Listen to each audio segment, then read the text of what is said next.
watching CNBC-TV18.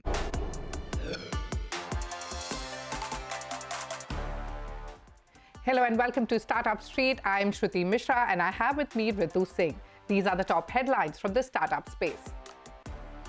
Para Booking, an online paragliding booking portal, raises a seed funding round of 50 lakh rupees under the Himachal Startup Yojana. The startup will use funds to double down on the technology and go to market. B2B contract manufacturing marketplace Zetwork has reportedly raised 100 crore rupees in debt funding from Edelweiss Group along with one more fund and multiple HNIs. Mint reported the debt was raised by issuing non-convertible debentures with around 83 crores coming from Edelweiss Credit Plus Fund. Merchant commerce platform Pine Labs witnesses a 3x rise in the number of merchants onboarded on a monthly basis and a similar rise in monthly volume since getting the regulator's nod for a payment aggregator license, CEO Amrish Rao tells CNBC-TV18.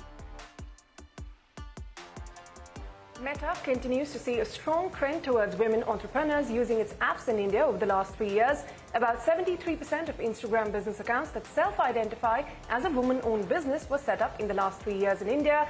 In addition, 53% of all business pages on Facebook with female admins were also set up in the last 3 years. Weeks after laying off 15% of the total workforce, Zoom has fired President Greg Tomb without any cause in a regulatory filing in the US. Zoom said that Tomb's contract was abruptly terminated without cause. The app laid off about 1,300 people last month.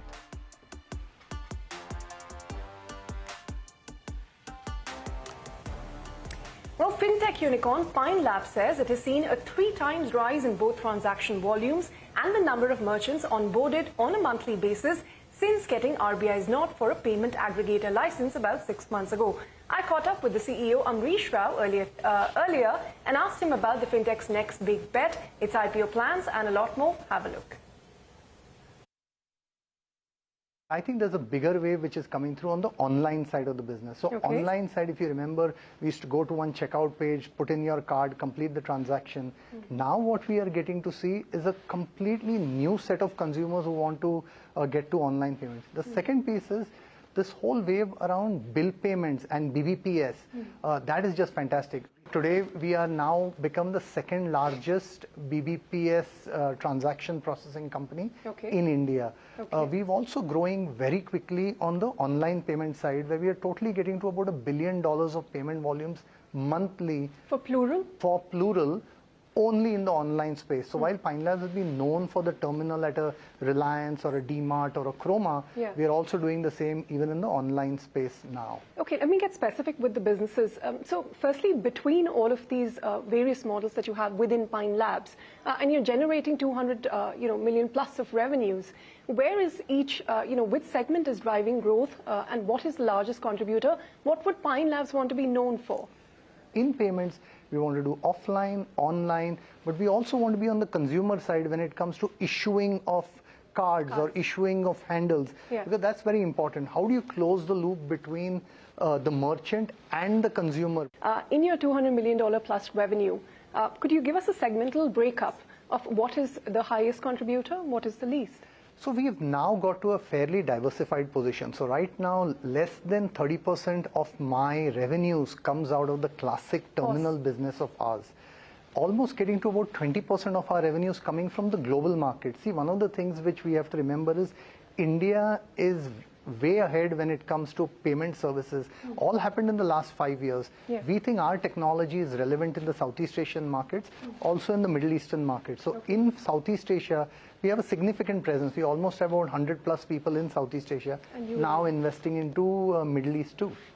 So 20% of the business is globally, 30% is from your traditional POS terminals, that's 50%. That's correct. The remaining 50%? The remaining would come out of various software services that we provide. May that be in terms of issuing, installment payments, or for example, what we do on the online side of the business. All of these put together complete that 215 odd million that we will do in FY23. So tell us about, some of your newer business, for instance, Plural. How has that been doing and, what is kind of monthly transactions you're clocking in? Where will that be in a year from now? So we're doing about $1 billion of volumes on a monthly basis. But the way I see this is this will grow 3x on a year-on-year basis. So will there be more acquisitions in the pipeline as you look to enter new avenues, diversify your business further? Anything on the table currently? Yeah, look, I'm a firm believer that M&A partnership, strategic partnerships are extremely important for a company to grow, even more in today's time. As you know, the liquidity around the world has tightened up. What that means is M&A can be a very significant play to grow scale within the company. So we do see ourselves going ahead and doing more of consolidation work in the payment space, in the fintech space. I see. Okay. Again, shifting back gears a bit, you recently got this, or not so recent, payment aggregator license from RBI. It's an in-principle approval, but we also know that some of the largest players in the business do not have that approval or that license from RBI yet. Is it advantage Pine Labs because of disadvantage some of your biggest peers in terms of getting new users on board? So you have to remember that payments is a very responsible business, and working very closely with the regulator and the regulator's guideline is extremely critical. We've worked very hard over many, many years to build a platform which conforms to what Reserve Bank of India wants to see. Sure. Now, backs of what we have done, what we are getting to see is businesses want to connect into our platform because we are not just a sturdy payments platform, but we are also one of the most compliant one. In the last 6 months, the number of merchants that we are boarding on a monthly basis have actually gone up 3x. Okay. Our volumes have gone up 3x on a monthly basis. You didn't address the competitors. Look, I guess some of those will have to realize that the Reserve Bank of India or any institution which is connected to the government wants to ensure that consumers are protected, money is under the control of the right set of people, and they will have to up their game to work in a very compliant manner. There's been the talks of your IPO, your impending IPO. Now, the first question is whether you're still keen on doing that or listing in the NASDAQ. Will it be in India? There were reports you were looking to raise as much as $500 million. Is that something that's still on the table? And how far away from the IPO are you? Look, as you rightly said, we raised about $1.2 billion in the last 12 months. So purely in terms of money to run the business, we've got enough and more. That is not a concern area for us. Okay. However, we think that for a company to continue to do acquisitions, continue to partner with other players, it's very important for us to have a funding as a resource for us to grow further. And hence IPO becomes one of the key avenues for that. The other pieces to it is we've got investors who have been with us for a long period of time who would want to see our shares to become easily tradable. Yeah. And we've said this, that at the right time we will go out to the markets. Now, one, global markets are in a difficult position as we speak. The second piece that we really need to work together is at what scale and size we will be appreciated by investors, not just in India, but also potentially in the global market. And what is that scale and size that you look to target before you can go public? Look, we are right now operating at about $30 billion of EBITDA, for example, in FY23. I would want this business to be at a higher scale. Should I pick up on 3 to 4 years timeline for your IPO when you hit that milestone? Nice to say that for an exit to happen or an IPO to happen, the stars have to get lined up. So it's very difficult to tell you when the stars are going to line up. Well, M&A can be a significant play, says CEO Amrish Rao, going forward. Moving on, India's large population and its near 500 billion strong labour force creates daunting challenges for job creation and even more so for its female workforce. Research estimates that increasing women's labour force participation could add $700+ billion to India's GDP by 2025. And yet, the female labour force participation rate in India at around 25% is less than half of men's. But can the younger, more agile and disruptive companies lead the change to ensure more women participation? Akanksha Gulati, the director at ACT, a non-profit venture philanthropy platform, joins us now to take this conversation ahead. Akanksha, welcome to Startup Street. Now, startups are known to be more agile, more open to change. While we need to look at both the demand and supply side of the gender disparity in the workforce problem, what can be done on the demand side, especially for startups, to ensure a higher female participation? Yeah, thank you for having me, and happy to share some of the glimmers of hope that we've started seeing. We believe that demand side work is really important to close the triangle, right? There's a lot of work that's done to improve supply of women, education skilling. There's some policy work that's happened to facilitate women staying in the workforce, from POSH to maternity laws. So demand side is really that third vertex that we feel can really bring it all home. I'll share just a few things. Some of these might sound simple, but we're seeing that startups that are doing these, couple of practices are really making a lot more headway. The first is just setting goals. Having a goal around percentage of women, it kind of shows that, the founder is taking the agenda seriously. It becomes a priority. It starts happening not just at the startup organization level, but across teams. So that's one big, practice that we've seen that's starting to move the needle. The second is then, measuring progress against those goals and starting to share that both internally and externally. And again, we see that, where that becomes a priority, it doesn't just remain an initiative on the side. It really gets deeply ingrained in the startup's DNA. And again, you start seeing progress. The third, which becomes really important, is breaking the problem down, right? So not just saying, look, overall, I want to move from 20% to 40% women, but breaking that down in terms of hiring, retention and promotion, right? Where are the leakages happening? And again, the best practices vary. So at hiring level, we're seeing practices like gender neutral JDs, interviewing equal parts men and women for positions start moving the needle. In retention, creating avenues for dialogue, simple things like allowing women to come together. So those are, I think, maybe two, three simple practices to kind of start with.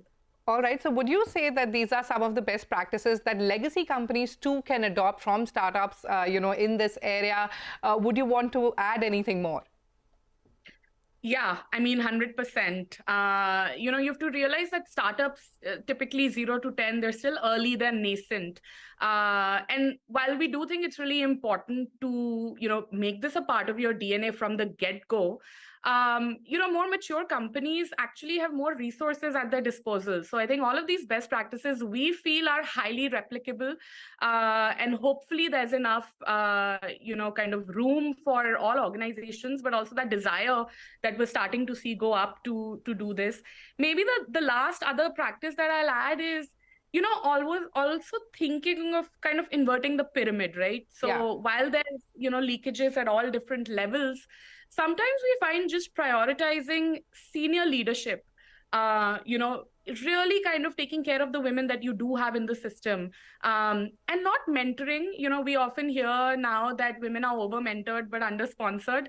So not just mentoring, but actually sponsoring women, right? Giving them, again, a support system, people who are just looking out for them. But interestingly, we're seeing young people now actually interview employers as much as employers are interviewing them. And young people really do want to see, a more diverse leadership. Okay. And so, really kind of prioritizing the leadership as well has downstream impact on gender at all levels. All right, interesting insights there, Akanksha. But Acts Pact for Gender Parity wants to move the needle on gender inclusivity, starting with the Women in India Startup Ecosystem Report 2023. What can we expect from this report? What are some of the key trends that are shaping up? Yeah, we're very excited. This is kind of the first and perhaps the largest of its kind effort. The first thing we're trying to do is actually just baseline. Data continues to not be very strong in India. There's a WF report that comes out every year that just tells us on aggregate, where we are, but it's not nuanced enough. So the first thing this report aims to do is actually just baseline. We're starting with the startup sector, like you rightly identified, but what is the percentage of women at entry level, mid-level, senior leadership, founder level? Also, what's the percentage of women in blue collar and gig jobs? So first is just putting that stake in the ground. This is our current reality. The second is, a lot of work that's been done, unfortunately, in gender talks a lot about the challenges and where the leakages are happening. We want to invert that. So the second big part of what we're trying to do is actually positive case studies. What are the practices that have worked, so that they can become replicable, like you rightly said, not just for startups, but for the entire corporate and public sector ecosystem at large. So that's the second thing that you'll see. And, the third big thing that we really pride ourselves on is it's really not ACT leading this work at all. It is a collaboration, and we know that none of this will move unless, people are working together. So, even the Wiser report is a collaboration between ACT, the Foundation, McKinsey, as well as, we're hoping to get 300 to 400 startups on board with us in this first report as well. All right, Akanksha, we've completely run out of time, but wish you the very best for this report. And many thanks for joining us on Startup Street today. Thank you for having me. Well, it's time for us to take a short break, but don't go anywhere because coming up next, a sneak peek into logistics startup Porter and its growth plans going forward. Stay tuned for that and more.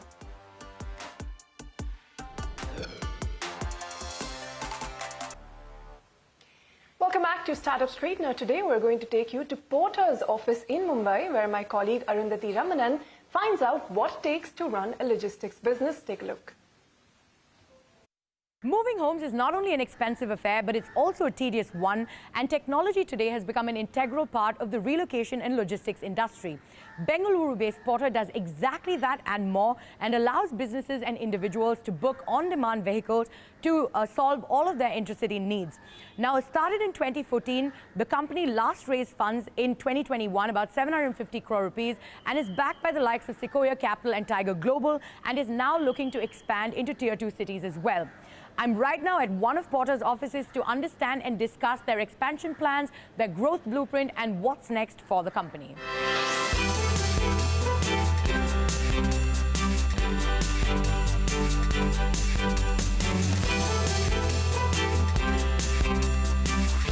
Well, hi Uttam, we're here at the Porter's office in Bombay, and I see all the vehicles that you have over here. So tell me what's on offer, how does it work, what are all your offerings, what's the journey been like for you? So I think we started back in 2014, and we were working at JP Morgan, and this is something which was alien to us back then. And we researched about the problem. With each interaction with customers and partners, our conviction grew in the thesis.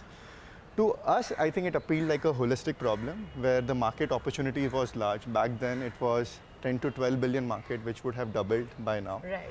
And to us, one of the other interesting factor about this industry was it was fragmented on both sides.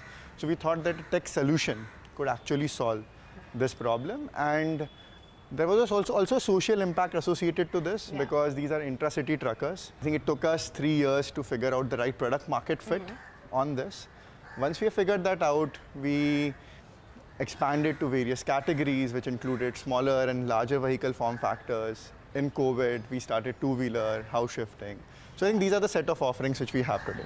Uttam, talk to us about the journey, the growth journey that you've had so far, and any new offerings in the pipeline? So I think if you look at last 8-9 years, we have been growing 2x every year. As a DNA of the company, we believe in power of compounding, and I think that's what we have been consistently doing. Just to highlight, this growth has been on back of unit economic correction every year, which has happened. Now, on the future outlook, I think we feel that there are 5 levers of growth. One is category expansion, which means getting the assortment of service right so that the stickiness and the wallet share on the platform for customer improves. Right. The second thing is about geography expansion, where you add more serviceable areas, because as a pretty localized business, more serviceable areas would improve the addressable market for us. The third one is improving your customer lifecycle related matrices, your monthly active transacting users, how do you improve your LTV to CAC, in general building moat around customers. Right. The fourth one is building an ecosystem for partners, because we feel that partner is key to our marketplace. And last but not the least is one of our core responsibility as a platform is to matchmake, right? To match the right supply with the right demand. If we can do that, keeping user preference at check, I think we would create delight experience, and that would fuel further organic growth. Explain to us a little bit about your business model. How much money do you make per transaction, and what's the road to profitability looking like at this point? So currently, I think if you look at our mature cities, which is Mumbai and Bangalore, we are already EBITDA positive there. Right. I think large part of current investment, the burn which is happening is building densities in newer markets and couple of new initiatives which we are working on and piloting on. We, at the moment, I think we are contribution margin positive. We feel that we would become EBITDA positive or neutral by H2 next year. We're looking to expand into Tier 2 markets as well. So how many cities are you present in? Where are you looking to expand? And what has been the traction like in Tier 2 markets? So I think we started in Mumbai. I think in first year we expanded to 5-6 cities. Then we realized that maybe I think we should focus on product market fit. And then I think again after 2019 we have been expanding. Currently we are present in 18 cities in India. Right. The aim is to get to a 35 city mark somewhere around 2025. I think our tier 2 markets have shown great tractions. I think the way they have grown in last 18 months have been better than the trajectory of what the metros have shown. So we are pretty upbeat about them. Can you also talk to us about the average ticket size and where are you getting most of your traction from? Category-wise, the average ticket size varies. For house shifting, I think it's north of 5,000. Right. For like two-wheeler, it's somewhere around 200. So I think given that we have a fairly diverse category mix, I think the ticket size varies. Okay. In terms of customer segments, I think still 75-80% of our volumes come from SME. Okay. Somewhere around 20-15% comes from retail customers like you and me. Yeah. And 5% is coming from enterprise. Do you have any plans of raising funds? What's the outlook looking like going forward for you? So at the current moment, the company is well capitalized for coming 2 to 3 years. Right. And I think by that mark, we would also turn profitable. Okay. So I don't see there is a need to raise capital. But again, I think depends on what kind of growth opportunities we discover, and maybe if we feel to invest in them, then we can raise. Okay. But at the moment, we feel pretty confident we will turn profitable before we run out of money. Well, with that, it's a wrap on this edition of Startup Street. More news and updates coming up on the other side. Stay tuned.